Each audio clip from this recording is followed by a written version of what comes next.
The Office of the Parliament celebrates International Women's Day 2023. DigitALL, Innovation and Technology for Gender Equality. Childhood trips to the seaside fueled this woman's love for the ocean and her eventual career.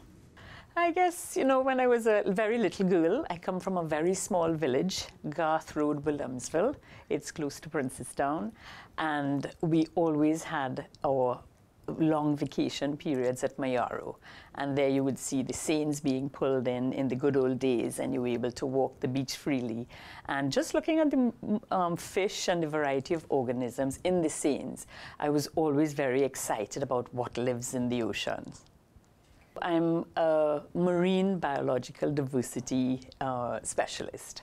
So I teach general marine biology here at the University of the West Indies, but my research work concentrates on biological diversity or biodiversity, the variety of marine organisms in Trinidad and Tobago and in the Caribbean. And I started off working in shallow environments, so on the sandy shore, getting into waters knee-high, and then going deeper, and eventually ended up working in the deep sea. So we're talking 3,000 to 4,000 meters, what organisms live there. So I've made a major contribution in terms of the knowledge of marine biodiversity in Trinidad and Tobago. So I guess as young people would say, it's awesome. It has really improved and increased the potential for acquiring data very quickly, and data on the spot, on site, and being able to analyze data immediately. I guess in the marine environment, what that means is, unlike in the terrestrial environment, you can't see what's below the water. So the new technology, these sort of ROVs, remotely operated vehicles, submersibles that go into the water with amazing video camera technology. The ROV also has an arm that can actually take samples out from the bottom of the sea. We're talking 3,000 to 4,000 meters in the deep sea, place it in a box and bring it back up to the surface. So you can literally have specimens from a field trip at sea. You can literally be seeing them within 24 hours. And that is an amazing improvement in technology, whereas we had to wait the old days with dredging, the deep seas. And of course, it's impossible to dredge at that depth and then bring things safely up to the boat or the research vessel. So being able to see what's underwater has really been, I think, a marvelous improvement in terms of technology and the clarity, because you could also, when we're working in areas like coral reefs and so on, you can actually, without sampling, because we don't like to sample and do extractive sampling in the coral reef, you don't want to destroy them. So what you do is measurements. So the snap photography, you can do immediate measurements. So you could actually tell the size of a marine organism in situ. You don't need to bring it up. And then with the clarity of the videography and the cameras, you can see all the details. So you don't necessarily need to see it under a microscope like we did in the old days. I like to think that I volunteer in the area of education and empowerment. So it's an extension of what I do here, basically. Because, and especially given that it's the International Women's Day, and the theme, it's, the digital sort of era. It's just exciting to be able to share what riches I've gained in the field of marine sciences with other young women and young scientists, and including the young men that I teach here at the university. So it's really empowering people, and in terms of especially those who are in need. So what my siblings and I do, I've got 4 siblings, and our parents always taught us that really how we make a difference is in education. And again, as I said, that's sort of part of the empowerment. So let's educate as many people, and that's what we do, as many young people who may not be able to do it themselves, maybe for financial issues. Lots of young people have to work earn a living to sustain themselves. So we are able to assist them financially. At the same time, we're also able to guide them into the areas where they may do well. So we also do assist them with jobs. I have been extremely lucky in that I have a good network of family. I have a very supportive husband who is also a professional. And of course, when one is able to have assistance in the home, that helps. As a woman, being able to balance the house duties, being away from home. At the same time, at that time, I had when I first started, I had 2 young sons. They are grown men today. And being able to balance that has been a severe challenge. It never is that one's professional husband stays home when children get ill. When children are ill, the mother stays home. The mother happens to be a professional as well, but it still goes that she stays home. And that's fine, that's acceptable. I have no problem with that. So it's really been balancing that act of being able to perform in my academic life, because of course here at the university, yes, you're a woman, you're a man, we're evaluated on exactly the same criteria. It's the number of research publications that you produce. So balancing that has been really quite a challenge, but I'm really pleased to see that because of the support network I've had, I've been able to do it.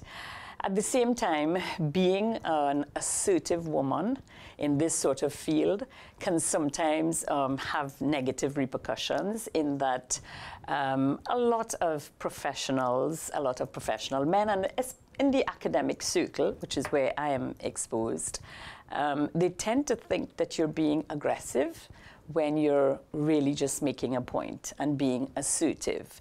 They're not generally accustomed to having very strong women who are firm in their, causes and, in what they see. I'm really pleased that I have been able to do to document. Remember when I talked about filling this diversity gap, this knowledge rather, and in what lives in the ocean. So I've done really pioneering work in knowledge of biodiversity. In other words, species lists. What have we got that lives in the oceans in Trinidad and Tobago, and also the deep sea by extension. So I've actually discussed in my academic papers the variety of organisms, described some new species as well that we have in our waters. So it's really a lifelong contribution to the knowledge of marine biodiversity in Trinidad and Tobago. And you may want to say, well, okay, what's the big deal about this? It is a big deal because in order to protect and conserve what we have, these are valuable resources.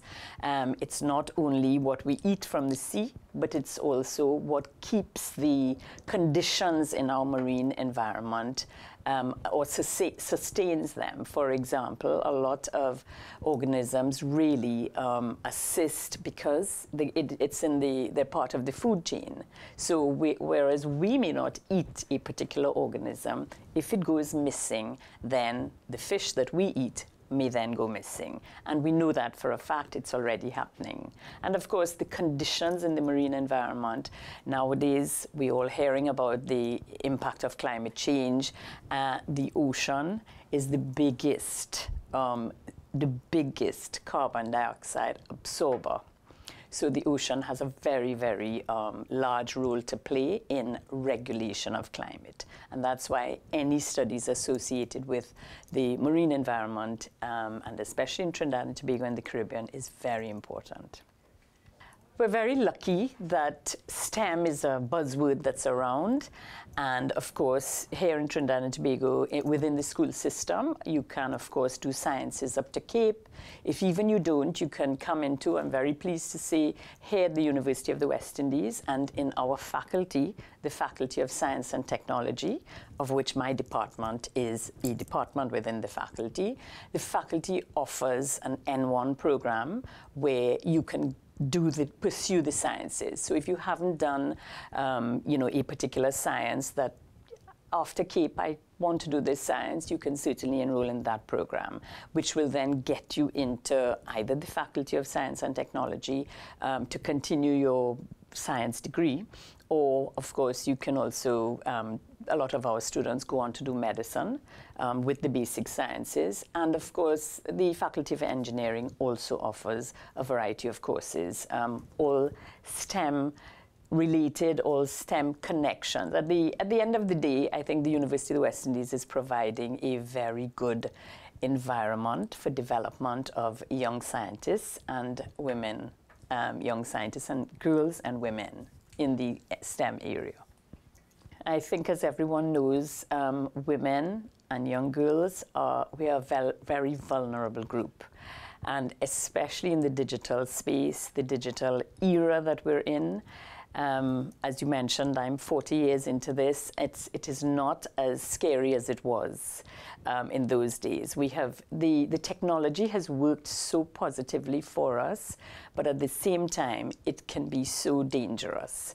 What I want to say to young women, young girls, scientists, and also our men in society, it's a very, it's a long-lasting, the digital era is a long-lasting, it gives you a record of numerous things. So what I want to suggest is that we are very cautious, we take our time, we be very careful with what we expose ourselves to.